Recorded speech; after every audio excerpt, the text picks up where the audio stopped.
Disons-le tout net, même si ça n'a l'air de rien, sans le zéro, il n'y aurait pas de note éliminatoire, il n'y aurait pas de système binaire, il n'y aurait pas de bons comptes qui font de bons amis. Et bien d'autres choses encore.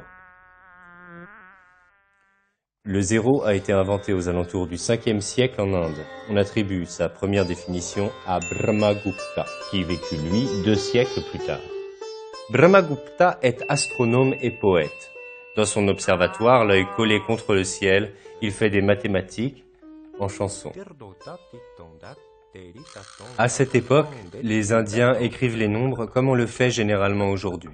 La place de chaque chiffre marque leur nature, unité, dizaines, centaines, etc. Et la valeur du chiffre, le nombre d'unités, de dizaines, de centaines, etc. Avec les Indiens, les chiffres prennent des positions. Mais quand la valeur d'une position est nulle, qu'est-ce qu'on fait?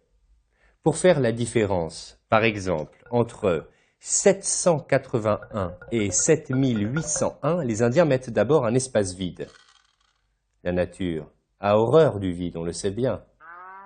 Un soir de pleine lune, face à ce vide, ce blanc, ce rien, Brahmagupta s'interroge. Quand il n'y a rien, on ne met rien, logique. Pourtant ce n'est pas rien. Il y a bien quelque chose, et ce quelque chose, justement, c'est rien. Ce rien montre qu'il n'y a pas de chose. Il faudrait trouver quelque chose pour représenter le fait qu'il n'y a pas de chose. Être qui vaudrait ne pas être. Est-ce que c'est possible cela?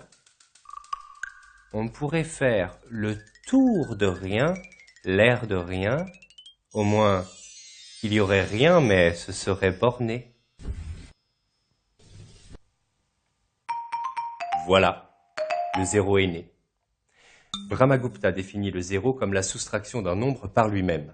Ça vous semble évident? Eh bien justement, c'est génial parce que c'est très simple. 1 moins 1, 2 moins 2, et ainsi de suite parce que bon, on ne va pas vérifier tous les nombres.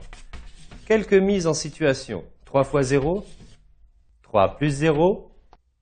Le 0 est nul en addition. Attention, ça se complique. Si on divise par 0, eh bien, c'est interdit, provisoirement. On ne divise pas par 0.